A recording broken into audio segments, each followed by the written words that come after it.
Welcome to the Scope. How are you doing? I hope the music's not too loud. So my name is Coach Nachi. Hey, Mr. CEO Ernie Perry, how are you? Welcome to the Scope. Hey, Karen, how are you? How are you doing? How are y'all doing? So, my name is Coach Nachi. I am your world-class personal development coach, speaker, and life enthusiast called to serve social impactors live more like their unique selves. I believe we're intended to live joyfully, fully human, and feeling at home in ourselves and our lives. Long time now, no see. Well, I'm here, and you're here, so I'm happy to see you all in here. Today is another transparent scope, but really, ooh, hey, light blue heart, how are you doing? Baby blue, navy blue, yes, matches my outfit. Today is a bit of a transparent scope. Pokemon? Anyway, it's gonna be a quick scope because I actually have to leave in a bit. It's a really busy month. I think I've expressed this multiple times, and I hope you all know that on Sundays and Mondays I take off of Periscope. So that's why if it's a Sunday or a Monday, you haven't seen me. So today's Tuesday between 12 p.m. and 2 p.m. Central Standard Time, and I'm here. So one of my greatest motivators is death. Oddly enough, and it doesn't matter whose death, what death, it just, whatever it is, death is a huge motivator for me. It seems kind of like a gloomy motivator. But hey, Nate G. Chi, how are you doing? I haven't seen you in so long. How are you? For some reason, I couldn't tell you why or when it happened, but for me personally, death is a very huge impactor in my life. I've been missing your scopes. I've been missing your presence, Nate. Welcome. Nate G. Shy, isn't it? Not Nate G. Chi. I'm silly. I don't know why. I don't know why this is a thing, but it's a huge motivator for me. But I will explain what it is. All deaths should be celebrated with life. I like that wishy-washy. I have not seen you in a long time because my internet has been down, but every time I see you, you make me happy. Oh, Kieran, I'm so happy to hear that. So, for instance, when it comes to doing what I need to do for myself, when I think about my death, it motivates me to go further. I don't think of death as a motivator, as something gloomy or doomy. It's something that really pushes me forward. So when I'm intaking with my clients, right, I have an intake form and that they fill out. They tell me what their motivators are, what their strengths are, what their perceived priorities are, and their weaknesses or whatever that is for them. And that's something that I need to know because that's something that I pull from when I'm coaching my clients to get them from where they are to where they want to be. For me, hey Terry, welcome to the Scope. For me, death is something that's really huge. That's something that I don't think even my coach knows. Hey Terry, thank you so much for stopping by. How does it manifest itself? So I started talking about my death earlier, right? It sounds so like morose and like, is that the right word? It sounds so not good, but it really does keep me going. So my death, if I die, my family, am I leaving them with a gift or am I leaving them with a burden, right? Am I leaving something for my family behind that's going to at least ease my permanency of being gone, whatever, from this earth? It's something that I talked about last week on my Snapchat. This is my Snapchat if you're interested. YONGO10. I share a lot. Hey, Hussy and Hussy. How are you? Hello. So this is my hey Paul or Evan, how are you doing? That's my Snapchat. So I was asking them if they die, what are you leaving behind your family? A gift or a burden? Right? Do you owe a lot of money? Does your credit becomes then, hey Paul, does your credit that you owe, does that then become something that that's going to burden your family? So for me, when I think about that, it pushes me to go further. It's something that is connected to my why. It's hugely connected to my why. I need to make sure that my family is taken care of when I leave this earth, right? And it pushes me to do more than I need to. Also, if they always say, there's always that question that goes, if you were to die today, if you knew you had 1 day to live, or 1 month to live, 1 month to live, or 1 week to live, what would you do? What would you spend your time doing? And that's something I think about often. If ever I'm in a dangerous situation, not that I frequent dangerous situations often or anything like that, but whenever something's about to happen, when I see something happen, if I'm watching a movie and I then put myself in that character's shoes and say, oh my goodness, what if that was me dying? Have I said all that I've needed to say to the people in my life? Like, if I was to die at this very moment, would I be okay with that? And by that, I mean, would I be okay with how I've left my relationship so far in my life? So, I will stop there and say, if this is new, for real, I like that too. Yeah, I'm glad you do. So I'm going to ask for a follow if you're new, if you're liking the content so far. And I'm going to ask for a share if this might help someone you think in your list or on Twitter or Facebook. That question really helps me move past any ego.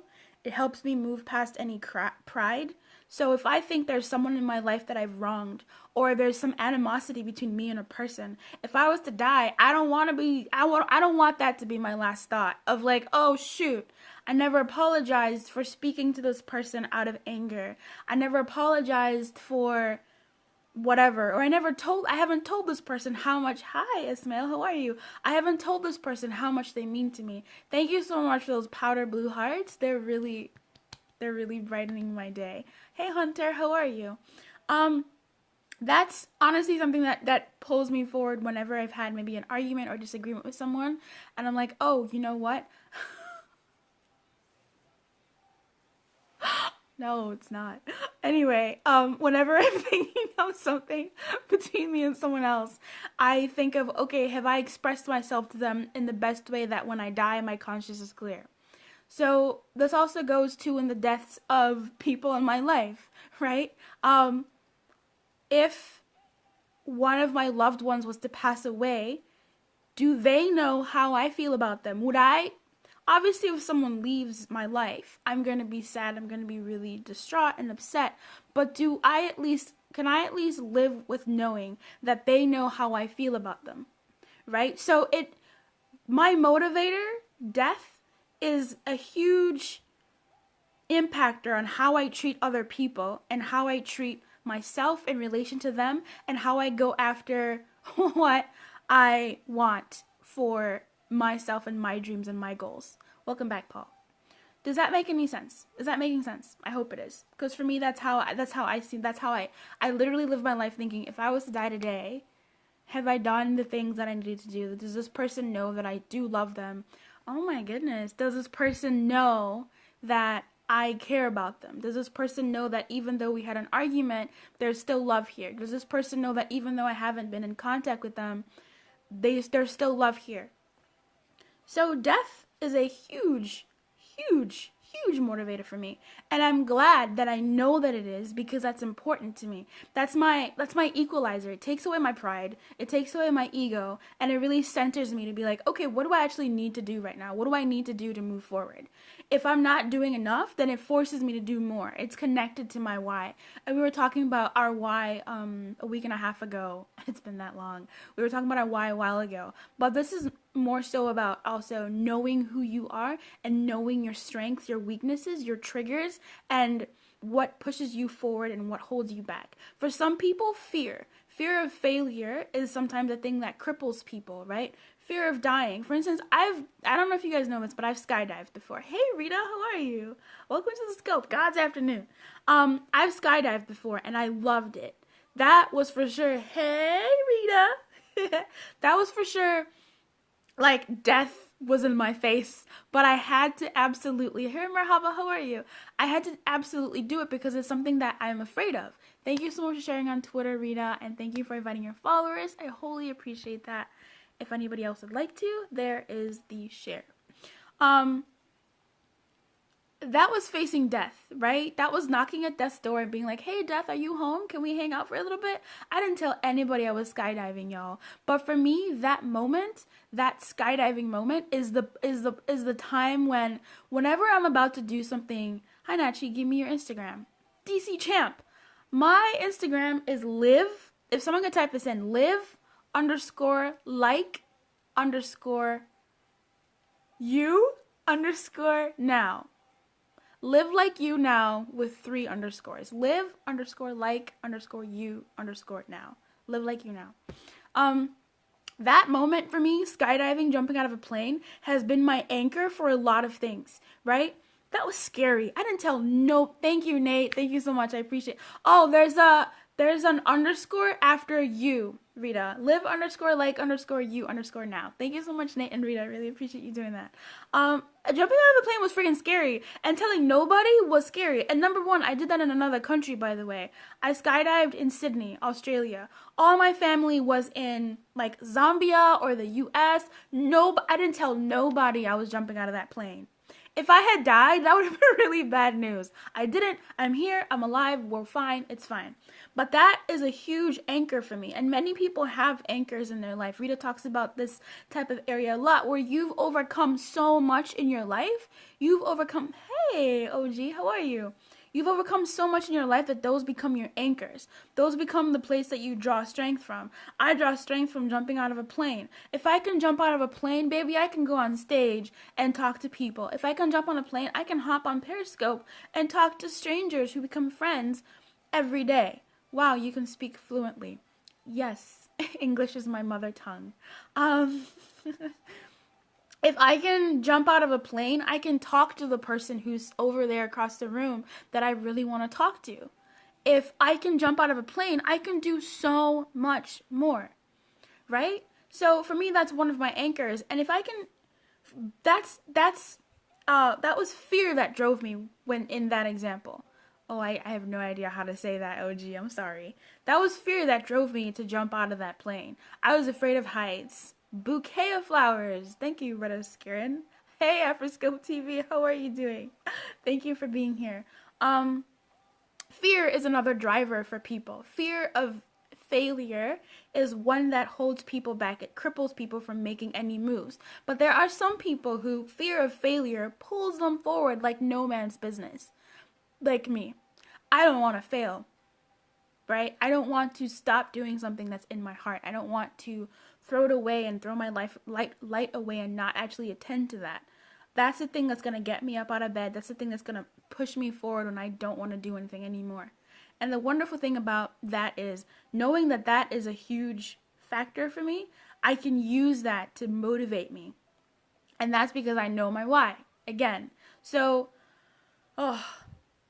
knowing your why is incredibly important to moving forward. And I talked about this ad nauseum last week, a week and a half ago, in the Finding Your Why kind of workshop preview series.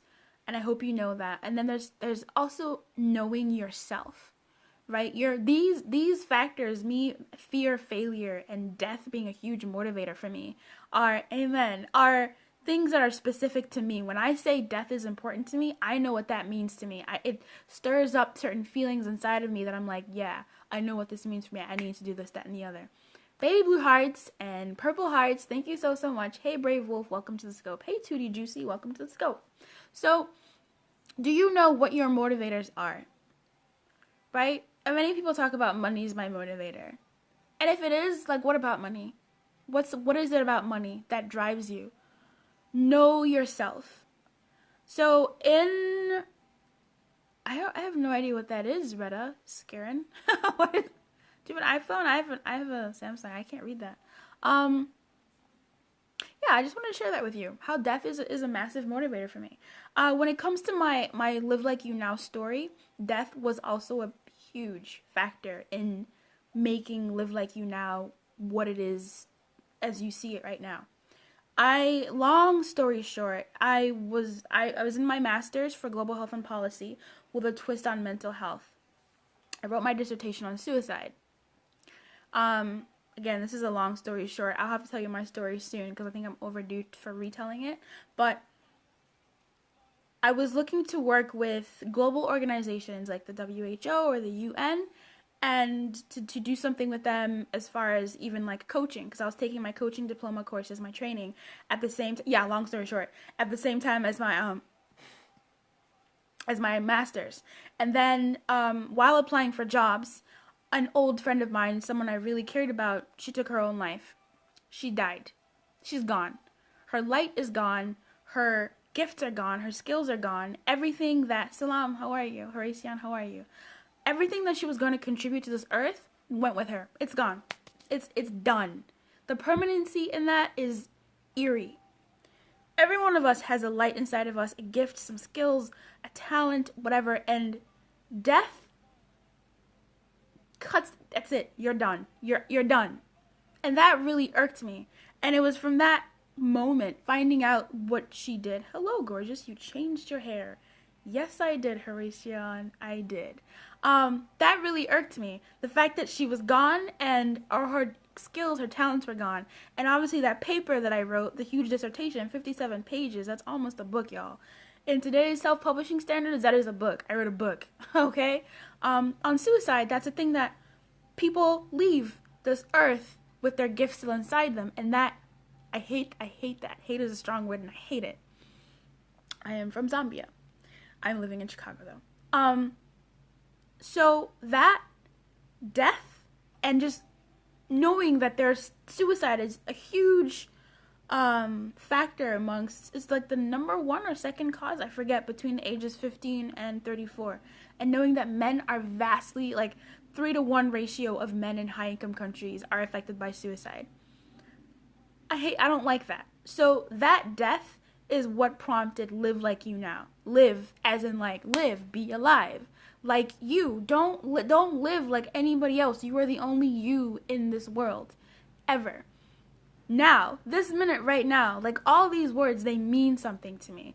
When I say live like you now, this minute right now, not on Monday, not on Tuesday, not on your birthday. Hello, Retta, how are you? It means, I truly, truly mean that. So, death has been a huge, huge, huge motivator for me in what I do. And I just wanted to share that with you. When it comes to social impactors, because I love to work with social impactors the most,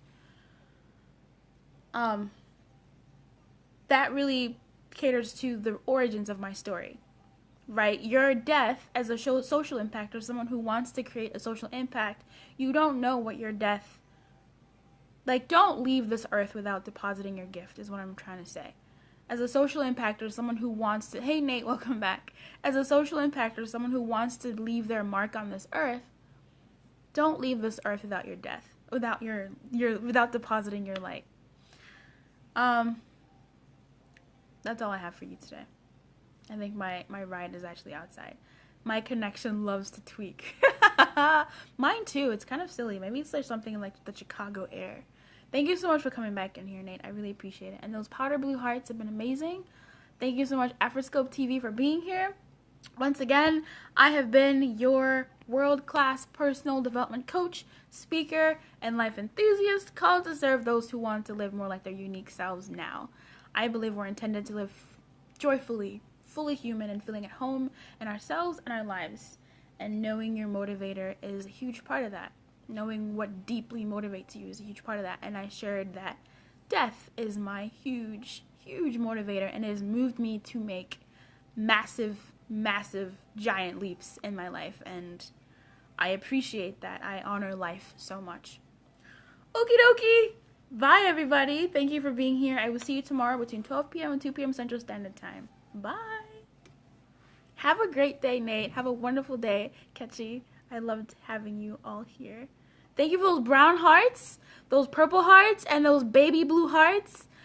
Brown chocolate, purple matches my shirt, fuchsia, and baby blue just makes me feel happy because the sky needs to be bluer in this Chicago weather. So thank you so much.